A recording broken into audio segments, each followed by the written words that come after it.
Let's get started with Human Glossary. Human Glossary. Human Glossary is where I explain 11 terms this time and just explain them in a more human way. So market design. Market design is the design of the environment in which your participants will interact and transact with each other. So market can be anything. It can be a country where people come together and transact and interact with each other. It could be a company where we've got people of different departments coming together. It can be a platform. It can be like Amazon or Facebook or Uber or Airbnb, where you've got people coming together to interact, to trade information, to buy and sell goods and stuff like that. So what we want to do here is to design the market, design this environment so that people can trade, people can transact, people can interact with each other. Which brings to the next point of this thing called repugnance. Repugnance is so when we talk about market design, we talk a lot about trading, about interacting, about transacting. And usually for this to happen, you need to have a monetary value. You need to have price tag to things. You need to have positive money to these kind of transactions. Then you can trade, which makes it a lot more efficient to trade. However, there's some situations, some markets where you just don't have price tag to things because it's a social constraint that doesn't allow you to put price tags or positive prices to things. For example, organ donation. If you want to donate your kidney or your liver or some parts of your body, you want to donate them, having a price tag, it's just kind of put off by the society. So this is a social constraint to designing the market. So now we have to be creative and think, okay, if I have to take money out of the picture, how can I still design this market? How can I still design this environment where people can come together, trade, and how can they trade? What can I use? What kind of systems, what kind of incentives, what kind of mechanisms can I put in place to allow this environment to flourish and people continue to trade without money? So examples of such kind of markets would be allocation of the schools. So we have like meritocracy, where you don't, instead of using money, you use your grades or whatever meritocracy is in your country. Organ transplant, maybe assassin markets where you don't have price tag to things. And the other thing in market design is market failure. So the thing about design is that it's not always perfect. Sometimes you can create the most perfect thing on paper, but when you execute it in real life and you execute it through a professional practitioner, through a company, you realize that it fails. So this is something very important to note, is that when you design something, you have to go and test it out and understand if it fails or succeeds. There's no such thing as you just build it and then it's always successful. You can minimize the risk of failure, but you still have to test it to understand where it fails, how it fails, why it fails, and then improve from there. So when it fails, it's not the end. You just go back to your market design, edit some design, and test it again. So this is a good test to understand if your design for the market is good or not. So market failure is where, just to explain, market failure is where the market doesn't do what you design it to do. The next five words are going to be blockchain related. So if you know that already, just you can fast forward a little bit. The first one is proof of stake. Proof of stake is a consensus protocol, and it just means to be a validator in the transactions. When we have blockchain and we have transactions, someone has to go and validate the transactions. So to be one of these validators, you put your name and stake. So it could be like 1 ETH. Put it into a box. It'll be shuffled. Someone will pick it up and say, okay, it's your name. And you're a validator.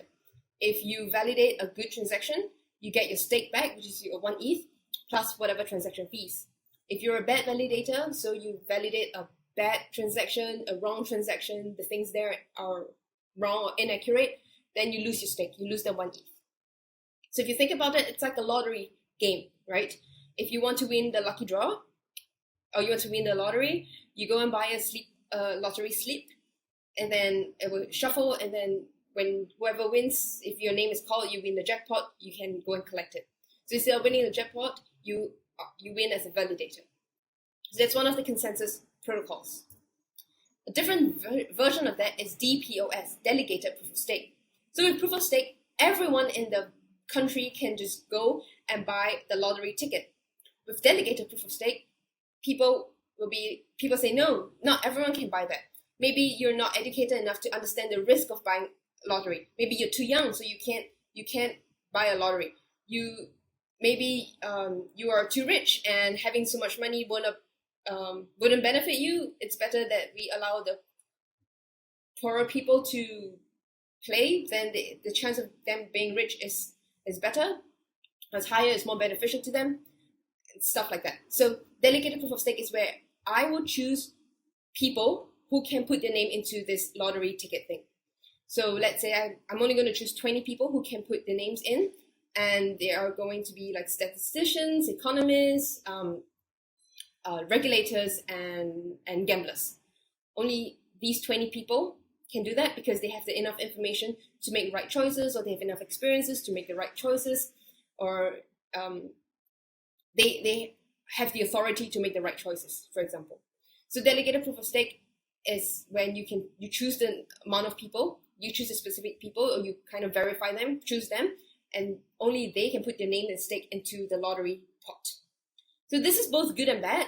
It's good because then, number one, your validators are, in general, they usually know this stuff.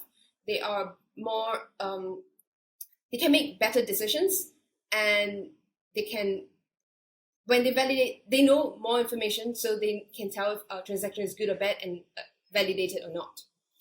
It's also good because then you have a smaller pool of people to get consensus from, and so transaction speed will be faster. But it's bad because one of the main premise of DLT, distributed ledger technology, and blockchain is that it's distributed, it's decentralized. By having a very small pool of people to be validators, it's going back to the idea of centralization again, where you only have like this 20 or 30 people who are the authority to validate transactions. So there's no good or bad, right or wrong. The consensus protocol really depends on the objective of your ecosystem that we talked about last session. And if your objective is to be as decentralized as possible, maybe because it's a cryptocurrency and it has to be decentralized, no one should have the authority, then you use whatever protocol that you want, or whatever consensus that you want. But if your system is to have very quick transactions, very quick speed, it's okay to have a degree of centralization, then maybe delegated proof of stake is something that you should be looking at. Which brings us to the next point of sidechain. So sidechain is when you have a main chain where all the transactions, everything will flow, and then you have a little side baby chain that comes out, and you can have other transactions flowing as well, and the information can flow back and forth from the side chain to the main chain. So to put it into perspective, imagine you're a financial trader and you have your main computer, your main monitor, doing your everyday day-to-day work. You have a side computer, side screen, side monitor, where you are just going to be executing trade. So you have markets, like graphs and whatever that's going on in the market, and then you can execute trades on this. So that monitor is doing that. So both of them are connected to the same system, which is your computer system. And let's say you've got antivirus. So antivirus is a security system, and then you can have it both on your main screen and your side screen where you do your trades. And so you've got security for both of them. But the difference is that the side chain, your side computer, is only doing very specific stuff, like running very specific programs to execute trade or just to show information. And then your main chain does a lot of different things, like a generalist, and then the side chain is a bit more specialist, very specific stuff.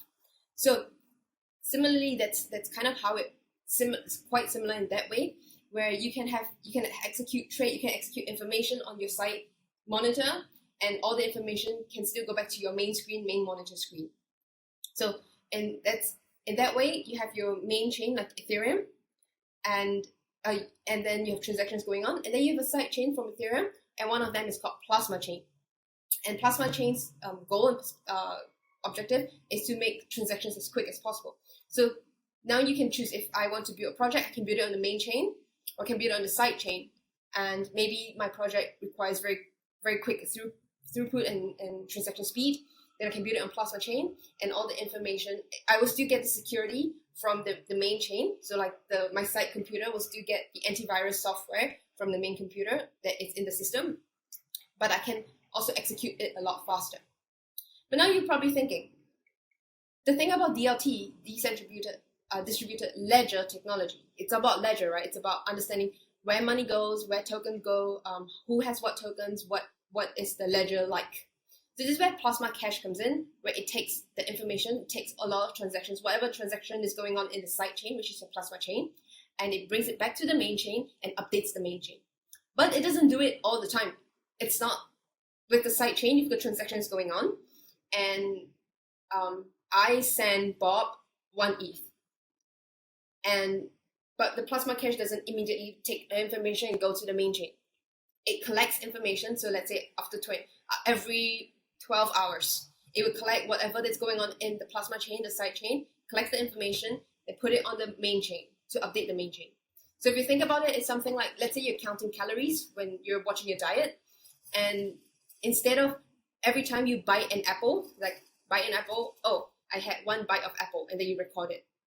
Instead, you have your lunch, you have whatever food that you're eating, your sides, your main dish, your fruit at the end, your drinks. Then after you finish this lunch, then you update to your app at the same time to update the total number of calories that you've eaten during lunchtime. Something like that, where Plasma Cache will collect all the information and then update at one shot. And the next 3 terms are related to game theory. What's game theory? Game theory is strategic decision making. So based on the outcomes of different things, how are we going to make decisions and what actions should we take? The 2 types of game theory that we will be talking about, one is cooperative game theory and one is non-cooperative game theory. So the idea of game theory is that an individual, me, will look at all the different options available and will decide, okay, if I take option A, I will get the best outcome, and I'm going to choose option A. But sometimes, most of the times, when we play games, we're not playing just by ourselves. We are playing with different people. And sometimes the condition of the outcome is conditioned on the choices of other people. So maybe as an individual, if I choose option A, it's the best for me because I get the most outcome. But if person B also chooses A, then we don't get the best outcome. So we want to cooperate because if both of us choose option B together, then we both get better outcomes. So this is where cooperative game theory comes in. We promise each other that we're going to work together and agree on something and choose this decision. So that's very nice, right? Like, the world is beautiful, it's rainbows, sunshine, and unicorns, and I don't know, pink fluffy white clouds. People are just nice to each other and they agree on things together. But that's not reality. Reality is a bit more different, it's a bit harsher, where people are not incentivized to cooperate. If there is no incentive for me to cooperate with you, why should I do that? Everyone is intrinsically selfish, and it's fine, it's just human nature. So in general, we are always looking at this thing called non-cooperative game theory, because there is no incentive for people to cooperate. What can we do then? Do we just give up and say, oh shit, this thing doesn't work, people are not going to cooperate anyway? No, through market design, so all these economics design that we're going to that I'll be sharing and teaching in all the lessons, how can we give different incentives so that people will now want to cooperate with each other? Or there's no reason for them to not cooperate, it's better to cooperate. Or how can we have different kind of design in the systems, design the economics, design the ecosystem to encourage cooperative game theory? Or even if it's non-cooperative, people naturally want to choose specific options that's beneficial to everyone in the ecosystem. So these are different things that we can design. These are different things that we can consider and create when we're designing the markets and mechanisms and tokens. So we'll continue talking about all of these in the next few lessons and in this lesson as well. So just put that at the back of your mind and we'll come to it.